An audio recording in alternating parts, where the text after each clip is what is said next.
Gafanhoto, eu morava na Barra do Pinheiro. Eu era piá, assim, mais ou menos. Aquele barulho no ar, né? Que nem um avião. Gafanhoto. Aquilo era nuvem. E tomava o estado inteiro, onde tinha lavoura na colônia, na casa, alface, comia tudo os bichos, de tanto gafanhoto.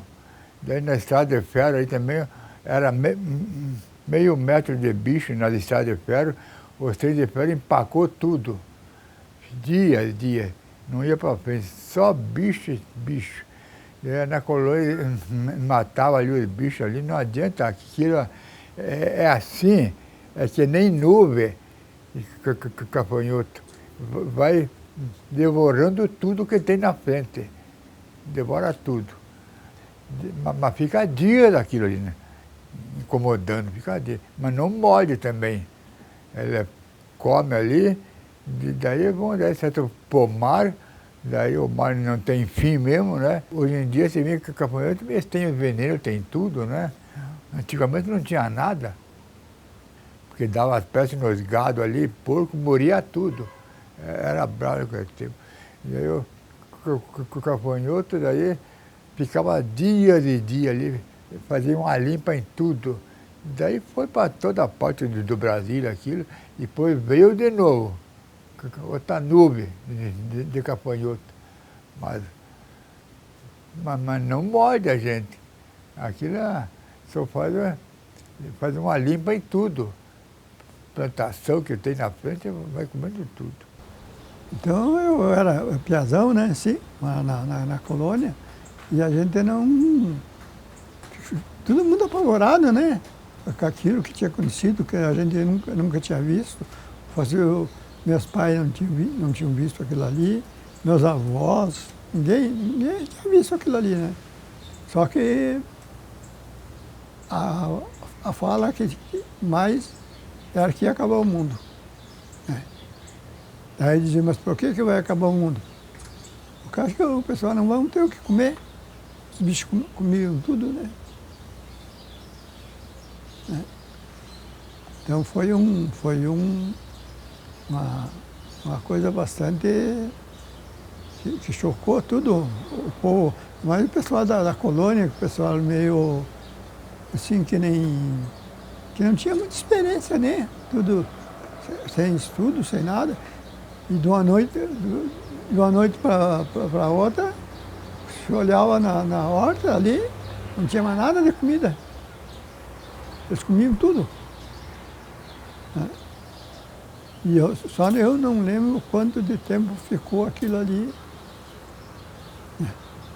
Isso aí eu não tenho bem lembrança, né?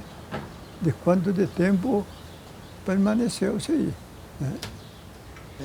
Olha, isso aí eu não, bem eu não me lembro como é que eles fizeram. Se dizer que primeiro que eles fizeram foi o negócio de fazer fumaça, né? Para atropelar, porque eles atropelavam, chegavam e devoravam tudo, né? Se eles chegassem, por exemplo, que nem hoje, à tarde, que eles pousassem ali, no outro dia aquilo ali estava virado tudo em chão puro, assim.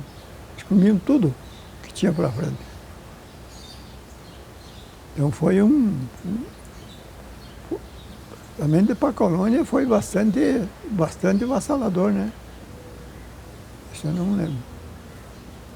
Você dizer que de um dia para outro, né? Daí depois disso aí, acho que deu mais uma pegada, né? Foi aqui, acho na Argentina e tudo. E daí meu avô falava, que dizia que na Bíblia, que um dia ia haver uns bichos que iam derrotar e comer tudo que tinha. Tudo a plantação que tivesse, né? E certo, o pessoal já se preveniram no negócio de comida. Porque você vê, Eu não me lembro quanto de tempo ficou esse bicho ali, mas tinha criança, tinha pessoa de idade bastante, né? Como é que iam sobreviver, né? Senão só sobrevivia daquilo ali, do que a gente plantava e colhia, né? Então eu, mesmo sendo piá, assim, eu não ligando muito, eu achei bastante pesado aquilo lá, né? E depois o pessoal pegaram e dizer, não, vai acabar o mundo. Vai acabar o mundo, vai acabar o mundo. Que tinha uma história que dizia que ia acabar o mundo, não sei o quê. Dizer, isso aí é um aviso que vai acabar o mundo. Daí eu até pedi para o meu avô, mas como que o senhor sabe que vai acabar o mundo? Não vai ter comida mais? O que nós vamos comer? Por um tanto a gente tinha de comida. Era um tanto que a gente guardava, né? O que é isso aí? E daí foram baixando, né? Foram baixando e foram ficando, né? Só eu não lembro quanto tempo eles ficaram. Só que quando eles saíram, acho que até pelo jeito eles comiam. O que tinha na frente, eles iam devorando, né? Quantos anos, nem lembro bem. Foi um dia muito triste para a gente o que aconteceu, né? Que de repente começou a escurecer e começaram a falar todo mundo agitado e vem vindo os gafanhotos. E de repente escureceu o céu tudo, e aquele barulho, aquela coisa, foi em poucas horas aquilo preteou tudo. O mato quebrava tudo, de tanto peso que tinha, e nós tudo desesperados. Minhas irmãs tudo diziam, agora nós comeu todo o trigo, tudo. Vamos ficar sem pão, vamos morrer agora de fome. Foi dias e dias, deixaram tudo acabado, tudo. Meu falecido pai disse, olha, aquele feijão que tem ali, eu vou pegar esse chapéu, quero salvar esse pé de feijão. Ponhou em cima o chapéu, assim, de palha, assim, em cima do pé de feijão. Não demorou 5 minutos, quando foi ver, só talinho. Comeram tudo, tudo. Eles limpavam por tudo. Foi a coisa muito triste para a gente. Todas minhas irmãs, tudo desesperada, porque é uma coisa que a gente nunca tinha visto, né? Foi uma coisa, deu um prejuízo, foi depois uma miséria. E daí, sempre naquela época, tinha o trigo que a gente mandava moer para fazer o pão. Ficou só o que tinha aipim embaixo da terra, batata doce. Eu era mocinha nova, mas não foi fácil para a gente. Não foi fácil. Meu falecido pai também dizia, não, filhos, não se desespere, Deus é bom. Deus vai ajudar a gente, vamos dar um jeito. É. Claro, minha falecida mãe fazia aquele pão de fubá, então, sabe? Porque não tinha mais farinha. Que eles vieram da Argentina aquela vez, os gafanhotos. Quando era criança, eu morava em Trezetilha. E teve uma temporada lá, a gente já estava para 6, 7 anos, e veio uma onda de gafanhoto de Linha do Cedro para Trezetilhas. Era um bichão mais bonito, grandão, comia tudo que achava pela frente. E daí meus pais estavam dentro da casa, gritaram, filhos, olha lá, os bichos estão vindo, vamos correr. Tudo pegou panela e balde e lata e fomos batendo. E eles foram, e daí abaixaram um pedaço de planta de zevém pro gado lá, e lá eles comeram tudo. Nossa, aquilo limparam. Tudo que é coisa que podia jogar nos bichos, a gente foi jogando. Os homens de Trezetilha jogavam aquele pó com bomba, para ver se espantava, mas pouco saía. E daí nós lata, e eles foram levantando, uns morriam, outros voavam de novo, e vieram para o lado de Gramados Leite, vieram para baixo. Mas era uma onda que aquilo chegava a fazer barulho no ar, de tanto gafanhoto, eu nunca vi uma coisa daquela. E era no meu tempo, de criança, lá em Trezetilha. Você vê, eu me lembro os gafanhotos até hoje. Era bicho desse tamanho. Eu nunca tinha visto, às vezes quando eles dizem aqui, mãe, ali um gafanhoto. Não tem, aqui não existe gafanhoto. Você vê esses grilos brancos, mas era um bicho assim. Meu Deus do céu, era horrível de ver. E os bichão, disse, os cachorros hoje pulam, matam esses grilos e comem. Imagina aqueles gafanhotos. Estão morrendo de fome os bichos no mato e... Mas não tem mais, agora não existe mais gafanhoto, né? Ou existe? Ah, eu lembro, veio os gafanhotos e eu, turma, pessoal da colônia ali, tentava espantar para ver se salvar um pouco a plantação. Mas aí eu levantava uma turma e já vinha outros atrás, aí parou. Então ali limparam. Mas chegava de quebrar galho de árvore onde pousava à noite, o gafanhoto pousava ali e chegava de quebrar galho de árvore de quantia de gafanhoto que tinha. E ficou ali, desovaram também. Onde que era no terreno assim, lavoura mais limpa, que não era muito terreno molhado, ali desovaram ali, ponhava aquela embaixo da terra, fazia aquele desova ali, um tipo de cartucho ali, fechavam ali, e depois, daí eu acho que, não lembro bem, mas uns 15, 20 dias, saía os filhotinhos. Então os filhotinhos não tinham asa para voar, só ficavam ali, mas comiam, né? Ia comendo, crescendo, e ali se fazia umas valas, o colono fazia uma vala funda, lá uns 50 centímetros de fundura, umas valas, então tocava os gafanhotos até ele, quando entrava dentro daquela vala, cobria. Ali cobria para o que faziam, né? Tinha que fazer.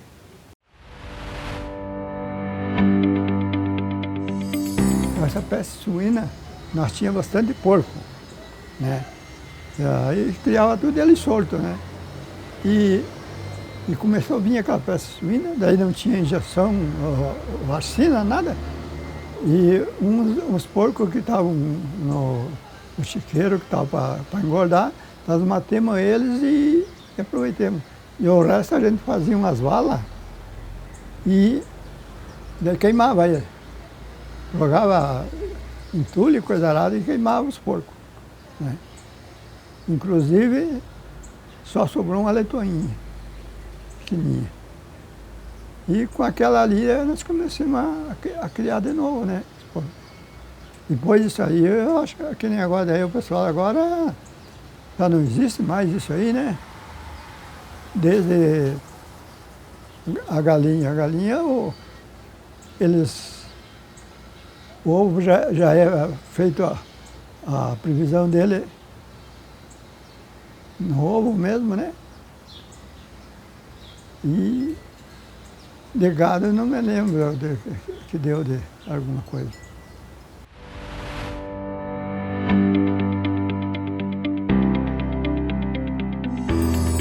Pois é, falando sobre a ferrovia, sobre a estrada de ferro, isso ali, quando eu entrei trabalhar ali, é 50 anos atrás. Então, das vezes a gente conta as coisas, as pessoas se admiram como é que era, né? Porque é bem diferente, né? Naquele tempo não existia quase trabalho, não existia serviço para as pessoas, era só nas colônias, então era mais difícil ainda. E ali a gente trabalhava fechado e ganhava bem. Só que nós era tipo escravo, a gente tinha que passar por muitas barras difíceis de passar, né? Que nem eu trabalhava na parte da via permanente. A via permanente seria a conserva da estrada de ferro. Então, o nosso trabalho era trocar dormento, era trocar trilho, era limpar as valetas, né? Até hoje em dia a gente vê essa estrada de ferro ali, que nem estrada, não tem mais, só tem o sinal dela. A gente fica pensando como é que era, porque naquele tempo eu fumava, então a gente, até uma palha que a gente cortava, caía as pessoas não queriam que, desde um pedacinho de palha que a gente fazia o cigarro, não podia derrubar em cima da linha, porque para não sujar, era bem limpinho, sabe? Nós tinha as turmas, que cada turma era 10 quilômetros, né? Daí tinha 5, 6 homens que cuidavam daquele trecho ali, né? Então a gente ia fazer as rondas também, que a ronda seria cuidar da estrada de ferro para ver se não tinha alguma pedra que não tinha caído, os trilhos também, porque não sei, muita gente entende, outros nunca viram falar de repente essa parte aí, que o trilho ele trabalha, então no inverno ele fica mais pequeno, ele se encolhe por causa do frio. Daí fazia naquela junta, tinha os parafusos grossos, mas às vezes arrebentava aqueles parafusos. Daí tinha que ir lá e colocar um pedacinho de trilho, para que a roda do trem chegava ali, não tinha problema de desencarrilhar, não tinha problema de cair fora do trilho, né? Daí, no verão, tinha que ir lá e tirar aqueles pedacinhos, porque daí, no verão, a linha, os trilhos, daí eles aumentam. O ferro, se ele esquenta, ele aumenta. Daí, se ele estava bem firme, ele chegava a levantar a linha. Então, tinha que tirar aquilo ali para que ficasse normal, né? Daí, eles levavam nós nos acidente que eu falo, hoje em dia, de repente, quando bate um carro, dá um acidente que machuca a pessoa e tal. Naquele tempo, eles diziam, acidente é quando o trem saía fora da linha, né? Daí, eles reuniam as turmas. A gente ia, às vezes, no caso, Videira, lá perto de Piratuba, daí até para baixo de Piratuba, ia fazer, né, se reunia o pessoal, porque a estrada de ferro era uma só. Era e é, no caso, uma só. Então, trancou aquela ali, os trens não passavam mais. Naquele tempo ainda tinha trem de passageiro, então ficavam tudo parado e o pessoal ficava, né, lutando dia e noite para livrar a linha. Das vezes, terminava o nosso alimento ali, nós ficávamos esperando, com fome, não podia dormir. Eles diziam para a gente que, por isso que eu digo, a gente era tipo escravo. Eles diziam para a gente, se você parar de trabalhar, se você ir dormir, você vai perder suas horas. Você tem que trabalhar. Nós ficávamos ali, tinha pessoa que dormia em pé. A gente chamava, ele não respondia com os olhos abertos, ele não respondia. Daí dizia, ô fulano, ô daí ele, o que foi? Mas ele estava em pé dormindo. Teve colega meu de serviço que tinha dado um acidente, tinha vagão que tinha caído lá perto do rio, né? Daí tinha que trazer o que estava dentro, soja, o trigo, uma correia grande com quatro correias V, né? Aquilo ali é uma força muito, né? E ele é que nem tá uma serra trabalhando e ele o sono que ele tinha, canseira, e era chefe ainda, ele sabia do perigo. Ele foi se afirmar em cima da correia. Levou os dedos assim para se afirmar na correia trabalhando, atorou os 4 dedos dele, né? Então, isso aí, por que a pessoa fazia isso aí? Por sono, a pessoa passava a noite, passava dias e nós daquele serviço, né? Não podia parar, até livrar a linha. Depois que livrava a linha, que dava para os trem passar, daí devagarinho nós ia tirando aqueles vagão lá de baixo. Era muito custoso vir o guincho, porque o guincho era só no Porto União e demorava muito para vir. Então, daí nós ia tirando devagarinho. Pegava, fazia um lastro, limpava bem o chão, fazia um lastro, um dormento a par do outro. Os dormentos é aquelas madeiras que os trilhos vai em cima, né? Eles dão 2 metros por 20. Pegava aqueles dormentos, fazia uma esteira embaixo, ia fazendo trançado um em cima do outro. Daí tinha um macaco que precisava 2 homens para erguer aquele macaco. Pegava, trazia ali, ia carçando devagarinho, cada 5 centímetros, 3, tinha que ir carçando com umas cunhas de madeira, porque não podia ser de ferro, porque ferro com ferro ele resbala. E se a madeira, o ferro cala na madeira, ela segura. E assim nós trazia vagão lá da costa do rio. Um vagão vazio é 20 toneladas, né? Máquina eu nunca ajudei a trazer a locomotiva. A locomotiva pesa 95 toneladas. Então, isso aí é tudo coisa que a gente... E quando nós estávamos trabalhando ali, era com chuva, podia estar chovendo, estava trabalhando. Então, naquele tempo, as coisas eram assim. Mesmo quando não era acidente, que a gente era os dias normal de nós trabalhar, a gente levava o almoço.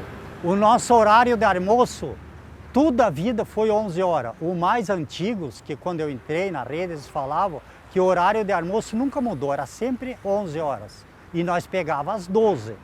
Naquele solão a gente via os colegas da gente trabalhando assim, quando a gente saía tomar um copo d'água, uma coisa, eles estavam arcados, socando embaixo do dormento, por cima deles parecia aquela primavera, parecia que era uma lavareda, assim, sabe?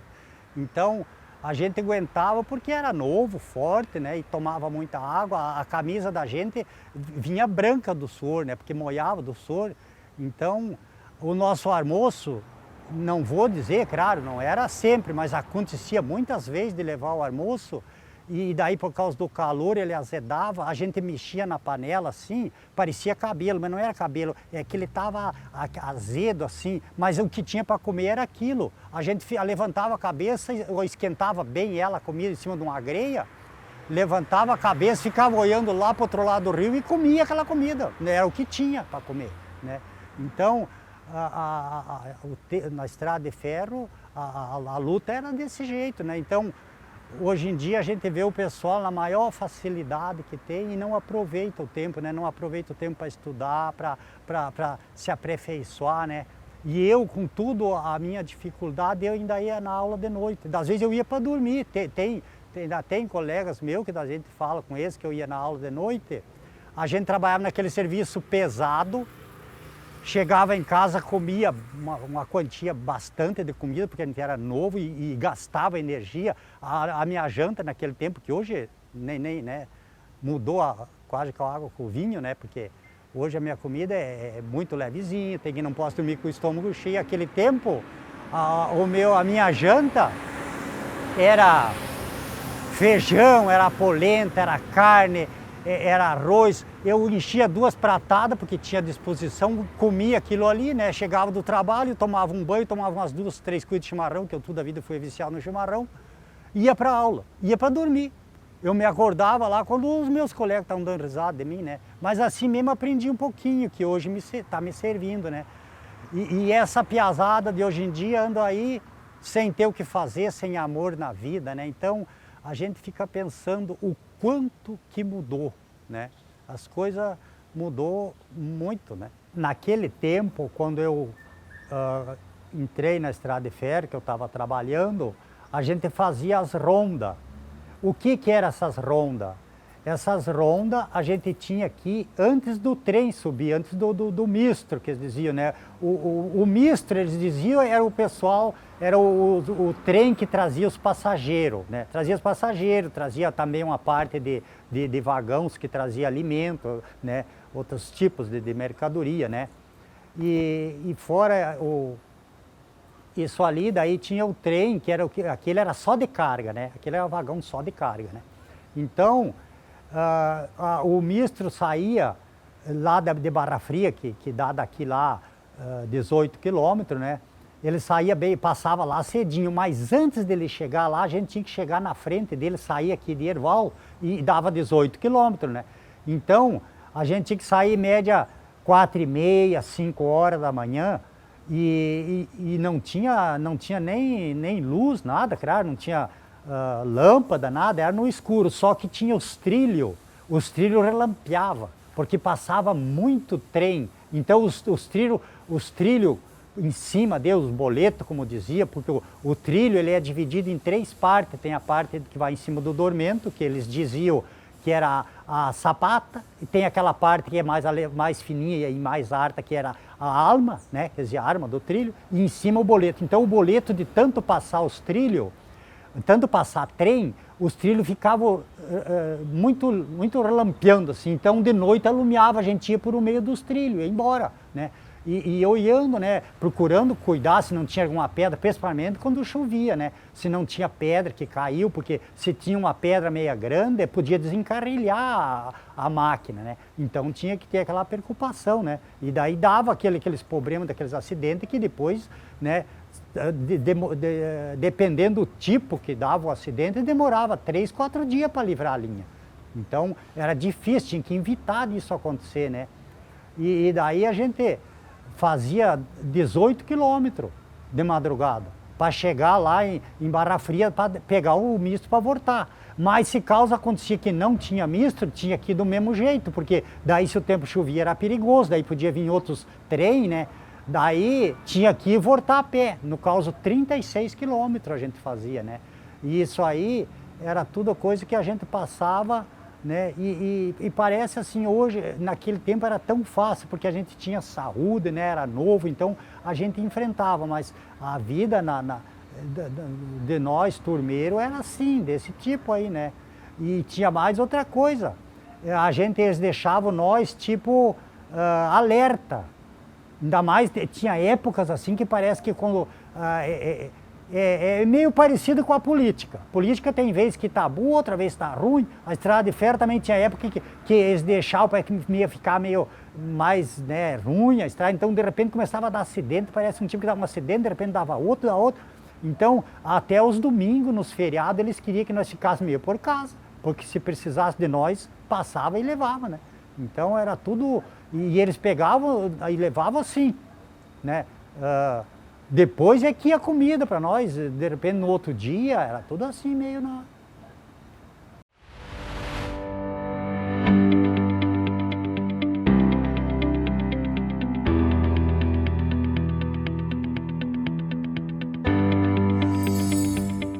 A falecida sogra era uma pessoa muito querida.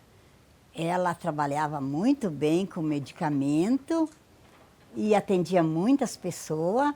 Dia 19 de janeiro era um dia muito sagrado para ela, e dia 20 era dia de São Sebastião. Então ela fazia a festa, fazia a bandeira, fazia o almoço. Primeiro tinha o terço, com a bandeira, a oração, os santos, tudo muito lindo aquilo ali, muito enfeitado, muita gente. Nossa, rezavam o terço, depois terminavam o terço, era 11 horas. Tinha os churrasqueiros assando churrasco e fazendo as prendas para lá e para cá. E quando terminava às 11 horas, iam para o lado da mesa. Tem as mesas, tudo, o churrasqueiro servia muito bem. Todo mundo dava prenda, tinha bolo, cuca. A gente fazia 2, 3 dias essas coisas. Ia lá, ia servindo, daí servia a festa. E as pessoas vinham, e uns queriam se tratar, mas no dia da festa ela não atendia. Ela atendia durante a semana. Curava as pessoas, curava com a graça de Deus, né? Mas curava as pessoas, ensinava os medicamentos, tudo que precisava levar. Os remédios para comprar na farmácia também, né? As pessoas levavam. E quando a pessoa sarava, às vezes vinha agradecer ela, né? Trazia uma prenda, porque ela não cobrava nada. Nada, nada. E eles traziam uma prenda, uma lembrança, uma roupa, uma comida. Traziam para ela assim. E assim que eles agradeciam ela. E de mês em mês era cheio sempre de gente. Era difícil o dia que não tinha 5 pessoas ali. As pessoas iam, vinham, famílias da cidade, de fora. Tinha gente lá da beira nas colônias, bem no interiorzão, que vinham, que nem uns 2, 3 dias antes da festa, eles vinham. E daí eles se acampavam ali, tinha um gramado bonito ali, um vargedão perto. Acampavam ali e ficavam ali na casa, rezavam, pagavam as novenas, as promessas que eles tinham feito para São Sebastião. E assim ela ia indo. A falecida Felicidade Santana, Correia Santana era a assinatura dela. Ela atendia muito por um vidrinho. Era um vidrinho assim, bem ajeitadinho, quadradinho. A pessoa chegava ali e pedia para ela que queria ver a doença dela, o que ela estava sentindo, porque ela estava mal e precisava de ajuda. E ela olhava, ia ali, fazia a oração dela, olhava no vidro. Agora, se a pessoa vinha ali com maldade ou ruim, Ela já dizia, espera lá fora ou pode ir saindo, porque hoje não vou te atender. Mas se a pessoa era boa, ela vinha, ela olhava naquele vidro, ela já dizia, olha, sente que eu vou te ensinar o remédio para você fazer em casa e uma dose para você ter que comprar na farmácia. Porque na farmácia também tem muito medicamento bom que você pode comprar. E daí ela ensinava, com aquele vidrinho ali, ela via toda a vida da pessoa. Se você chegava ali com maldade para prejudicar ela, alguma coisa, ela já te dizia na hora. Você, por favor, saia, vá, senta lá fora, lá, mais tarde eu te atendo. Para não dizer para a pessoa, suma daqui, né? Que vai embora que você não presta, né? Tinha muita gente que precisava de ajuda e vinha ali para roubar, para ver o que ela tinha para roubar. Mas assim ela foi passando.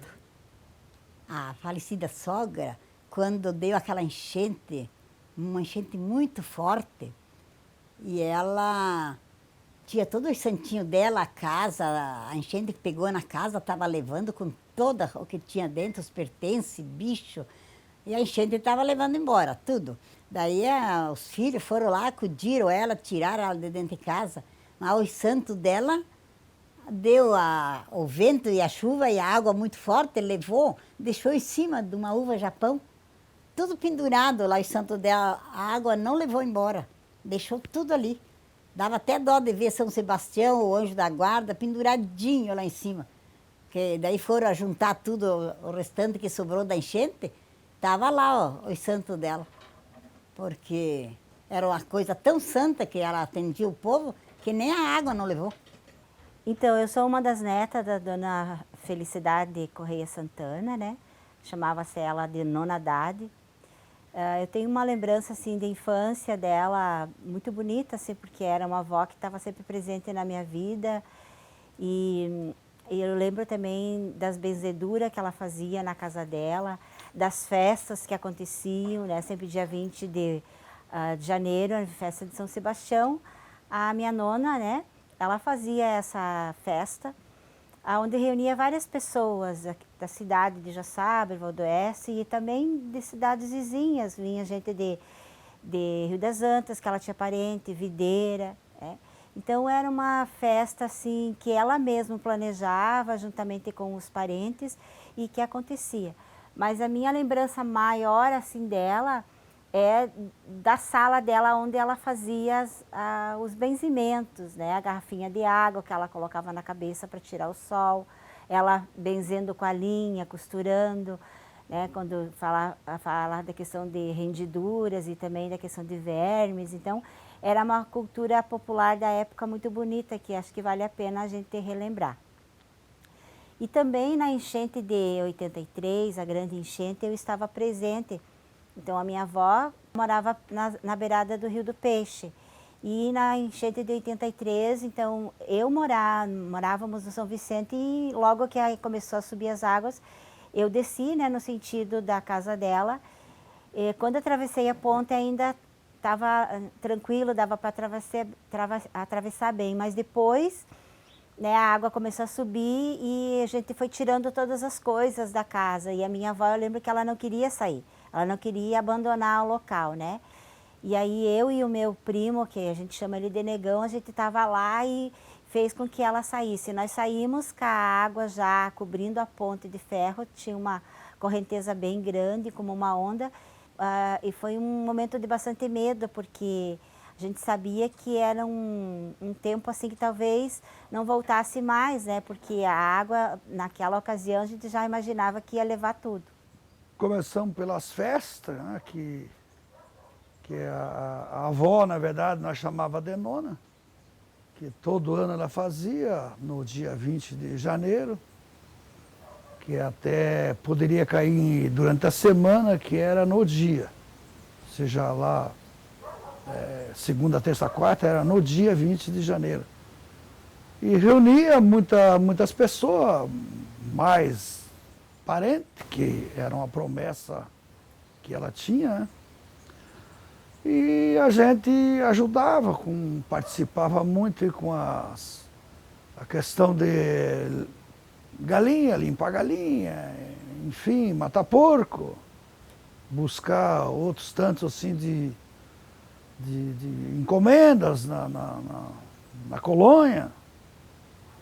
Enfim, sobre a festa, era uma coisa bem sagrada dela, que todo ano ela fazia, com a participação dos parentes, principalmente. E depois a questão convivência com a minha avó, eu fui um dos netos que mais conviveu com ela, pelo fato dela morar sozinha. Até então eu fiquei muito tempo assim com a minha avó, lembro disso, que buscava querosene para ela, até então limpava aquele chamado lanterna, lampião, os vidros ali, de fazer limpeza. E também buscar muitas e muitas vezes, né, sal, açúcar, enfim, querosene. Aí na Augusto Trapassola, que chamava da Dona Lídia. E sobre a convivência que eu tive com a minha avó, ficava ora muito tempo com ela, bem pouco aqui porque minha avó ela era sozinha. Então a gente até plantava verduras, fazia, enfim, muito trabalho para ela criava galinha. Então eu fui um dos mais que convivia com a minha avó muitos anos. Eu ia de lá, ia na escola. Então pena que com o tempo ali a gente perdeu ela, que deu uma grande enchente, e aí até então não acompanhei essa época, já tinha saído aqui de Herval, que até ela estava morando ali com a enchente, e aí o pessoal aí retiraram ela e fizeram uma casa para ela aqui junto com o meu tio. Isso eu lembro que ela fazia as benzeduras tanto em casa, como também na casa da pessoa, né? Ela ia e fazia benzedura. Eu muitas vezes fui junto nessas caminhadas, né? Às vezes era para o interior, ia de manhã, voltava à tarde. Ela fazia muito em casa, ela usava até um vidrinho assim de água, que ela chamava água santa, né? Água que ela benzia muito a cabeça, assim, dor de cabeça das pessoas. Enfim, benzimento geral, né? Dores, machucadura, rendidura. Isso eu tenho lembrança muito dela. Sobre comidas, vamos conversar sobre comidas. A minha avó, lembro disso, que fazia muita cuscuz, né? Farinha de beiju, fazia com ovo, até a gente tomava café de manhã, né? Enfim, ela fazia as comidinhas mais assim, que seria a comidinha daqueles tempos, assim, caseira, né? De risotinho, feijoada, né? Fazia, né? São tantas assim que a gente, eu pelo menos não lembro, assim, lembro da casa que tinha um fogãozinho, que tinha em cima assim um arame, que era colocado aqueles toicinhos, né? Os toicinhos falavam, né? Que ficava lá. E também me lembro do meu tio que pescava, também colocava aqueles peixes para secar. Lembro daqueles colchão de palha, que até então assim tinha que todo dia mexer no colchão, né, para que ele abaixava. Também lembro que guardava aquelas penas para fazer coberta, fazer travesseiro, pena de galinha. E a gente participava, eu, minhas irmãs aí.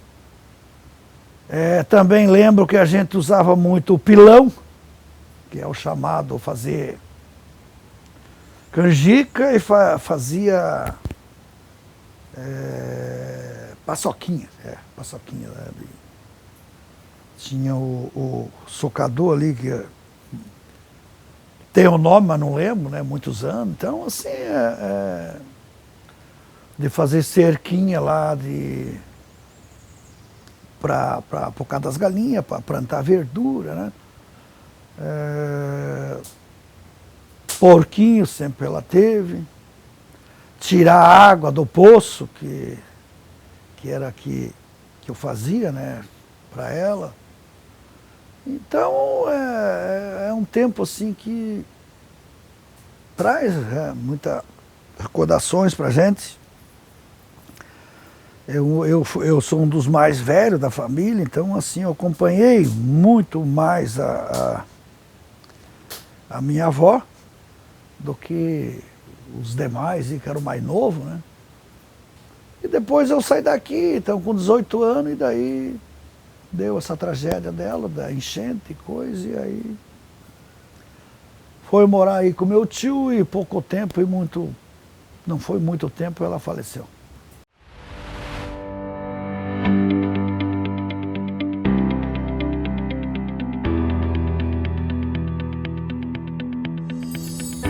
Quando eu comecei a fazer as trovas, eu comecei com meu cunhado, né? Ele tocava violão, que Deus o livre, daí comecemos a trovar um dia de tarde, num sábado lá. E ele disse, comadre, você é daqui, já era comadre. Daí você sabe trovar? Digo, diga algum verso aí que quem sabe eu aprendo, né? Depende do que você vai cantar. Daí eu disse lá, daí ele disse, então domingo nós vamos cantar na rádio. Digo, vamos?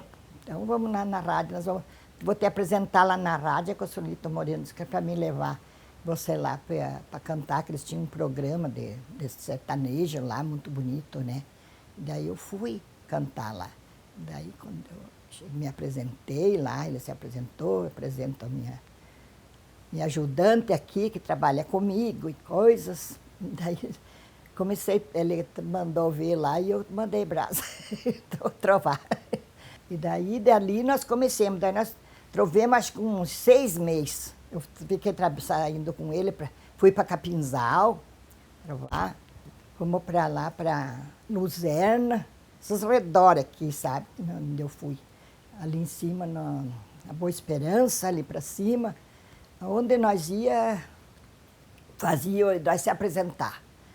Disso aí, das trovas, começou assim, o meu cunhado quis me levar para trovar, e daí eu fui. E das outras coisas, daí as palhaçadas que eu fazia, né? Eu mesma preparava, de menino pobre, de mulher grávida, eu fazia de tudo, sabe? Eu pegava quando era de mulher grávida, põe um garrafão assim, uma garrafa de água, com a garrafa furada, e o nenenzinho no braço. Eu até tenho a bonequinha lá em cima, que é o Joãozinho. E o nenenzinho no braço. Então, daí eu virava aquela latinha, aquela coisinha, fazia xixi. Olha, você está molhando tudo a mamãe? Mas eles se rolavam, era mentira, né? Não era verdade. E daí, tudo isso aí eu fazia. Daí eu dizia, agora essa semana que você vai fazer, eu digo, pode deixar para mim. Daí eu fiz o papel do menino pobre, passei coisa nos pés, aquelas rachas nos pés assim, com um batom bem vermelho.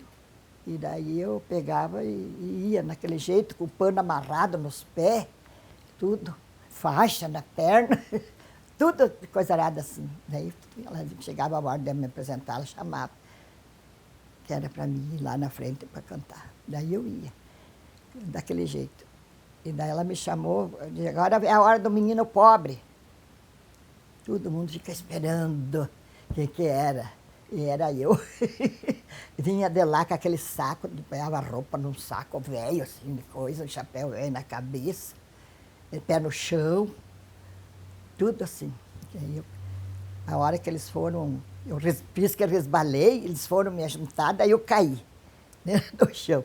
Daí veio a mulher, uma senhora lá, e me perguntou como é que era a minha vida, daí eu contei que eu vivia para lá e para cá, jogada, não tinha pai, não tinha mãe. Então um dia eu posava numa casa, outro dia eu posava em outra. Daí a mulher foi falar com o marido dela e veio e me adotou. Me adotou, daí como filha dela. Então, a partir de hoje, você não vai sofrer mais, porque eu vou te adotar, você vai morar com nós, você vai ser bem cuidado. Aí eu chorando, né? Agradeci ela, chorando, que Deus o livre. E fiquei com ela daí. Ai, cada palhaçada, gente, que eu fazia, tá louco, gente. Eu nem acredito.